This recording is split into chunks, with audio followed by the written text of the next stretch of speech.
For the first time ever, a hydrogen-powered air taxi has flown 523 miles, emitting only water vapor along the way, which means you could literally huff the fumes of the exhaust of this aircraft and nothing would happen to you. 523 miles is like the distance between Nashville and New Orleans, or Boston and Baltimore, and this makes it look like a drone. I'm going to go over to a different image. This is an air taxi. This is designed to be a passenger craft for human beings to fly in. The company Joby did it. Here you can actually see the guy piloting their craft over here, but we're going to skip over to a YouTube video that they put out that gives you a better sense of the scale of this craft. Now it's a VTOL, which means it has vertical takeoff, then the propellers will turn and it'll fly around kind of like one of those Osprey things that you see all the time on TV.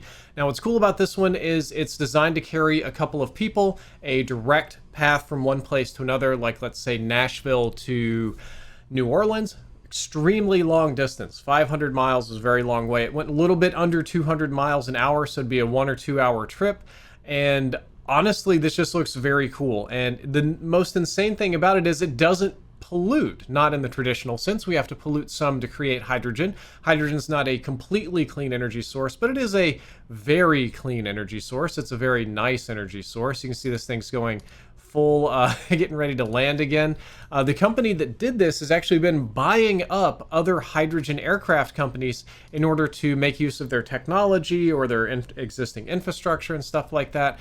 And they want this to be a viable option for people in the future. Maybe not everybody everywhere all the time, but if you wanted, if you were in maybe from one hub to another, one big city to another, you could, instead of flying commercial, just rent one of these VTOL air taxis that are completely green and emission free and fly to your destination in an hour or two, skipping the whole hullabaloo of at least a traditional airport. So I think this is very cool. I don't know if hydrogen technology is going to be the silver bullet that kills global warming, but I do think it's a very, very neat thing, and this is the kind of future I want to live in.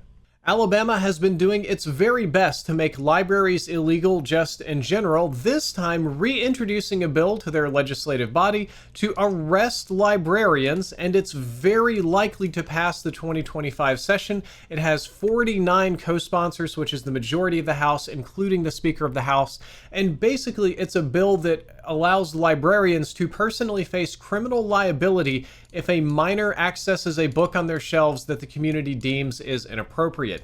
They could be arrested, they could go to jail for several years. Librarians could also, depending on the circumstances, be forced to register as sex offenders if kids in the library find inappropriate material. So let's go down.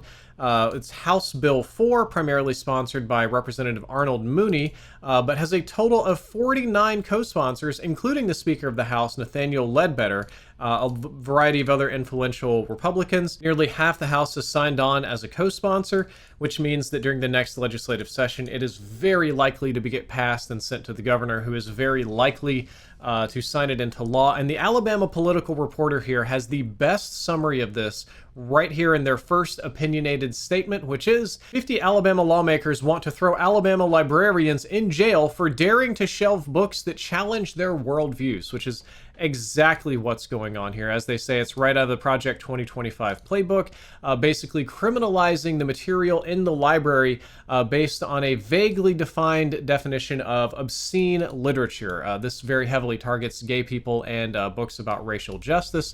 We'll go down here. What's interesting is it includes a ban on all gender-oriented conduct, which is pretty broad. It redefines harmful to minors, and it redefines the term sexual conduct to include, here we go, conduct harmful for minors, 3-part test, which is basically just the Miller test that I covered in a YouTube video. The average person applying contemporary community standards would find that the material taken as a whole appeals to the prurient interest of minors, and the material depicts or describes sexual conduct, nudity, genital nudity, in a way which is patently offensive to the standards of the adult community, and a reasonable person would find that the material taken as a whole lacks serious literary, artistic, political, and scientific value to minors. They're adding 2 minors to like a lot of this. That's literally the exact same thing as the Miller test. They got more specific with it, sexual intercourse, all this other kind of stuff I probably don't even need to read here on TikTok. This doesn't just apply to public libraries, but also libraries in public schools, all K through 12, and past comments from the bill's sponsors indicate that this section was meant to envelop drag queen story hours and make those illegal. Also to basically illegalize library books dealing with transgender content, which is going to be the gender-oriented content of any of that. And if a librarian violates these rules, they have 15 days to either move the material or then they start facing a variety of civil and or criminal penalties. And I just hate this. I guarantee you almost any competent librarian is going to end up quitting and just going over to a different field because they don't want to have this kind of liability. And the only people working in libraries in the future of Alabama are going to be very politically active and politically motivated people that are going to restrict a lot of books and be insulated from any of this criminal liability based on their social status. We're starting off today with fantastic news for diabetes patients, as a diabetes reversing drug has boosted insulin production cells by 700%. And what's insane about this is oftentimes I cover a treatment for diabetes, a way to mitigate diabetes, something after you've already got it. This is a diabetes reversing drug, as in it seems to cure diabetes in general. So let's scroll down to the details right here. So what they decided to do is a new cocktail of drug therapy, which boosts insulin producing cells by 700% in 3 months, effectively reversing the course of the disease. And what they're targeting is beta cells in the pancreas, which have the important job of producing insulin. So what they've decided to do is a therapy involving a combination of two drugs. One is harmine, which is a natural molecule found in certain plants, which works with an enzyme called, I'm not going to try to pronounce that, found in beta cells. The second is a GLP-1 receptor antagonist, but that's not all. They're also implanting human beta cells into the mice, which are effectively like stem cells, and then they are treated with the harmine and the GLP-1 receptor antagonist. So we have stem cells that have been coaxed into becoming insulin-producing cells, and then two different drugs added on top of this in order to sort of streamline and smooth out the process.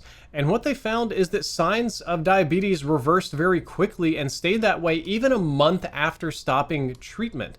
That this was so effective that the stem cells became insulin-producing cells, and the two drugs did their job exactly the way they were supposed to. Not only while this was a mouse study, unfortunately we didn't do humans, while the mice were taking it, and after it continued to work for at least a month. I say this is an extremely strong and promising result, and diabetes is one of the most common diseases on the planet. I think second only to heart disease. It's especially bad in America, where like 30 or 40% are somewhere on the diabetic spectrum.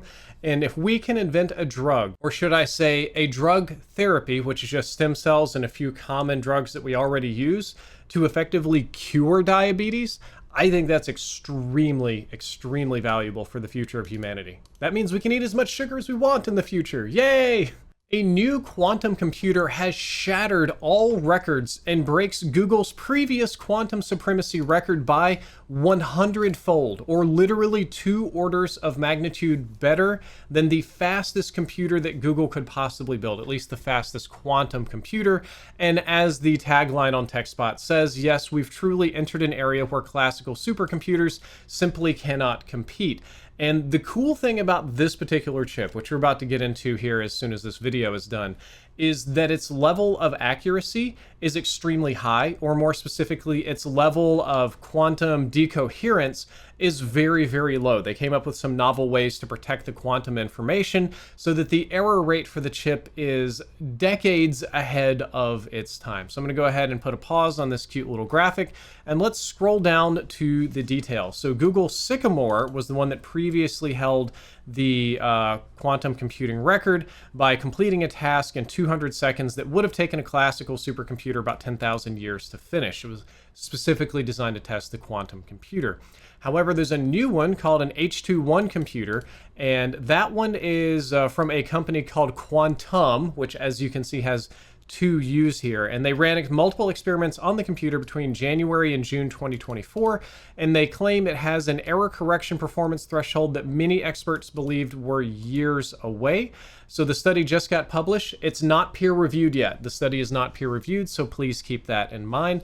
But Quantum maintains that it demonstrated significant performance improvement using the random circuit sampling algorithm. It achieved an estimated linear cross-entropy benchmark of 0.35, which is about 100 times better than previous demonstrations.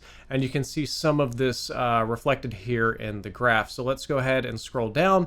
It's got 32 physical qubits. And since it operates more reliably, it operates at better than break even, which is representing a major step forwards toward fault-tolerant quantum computing, meaning the logical qubits are more reliable. Error rates were 800 times lower than their corresponding physical circuit error rates, which is insane. Error correction was really good in this. Error correction on quantum computers is usually somewhere between 1 and 0.1%. And yeah, basically this computer just crushed the record. It just put Google to shame. And I think I want to say that's awesome, because this is a huge step forward for anything that you want to crunch data with, from AI to personal security to anything you can dream of. But that also means people have to use it responsibly and not use it to break into bank accounts or do wildly illegal things or build a artificial quantum intelligence that we can't even understand. That would probably be bad.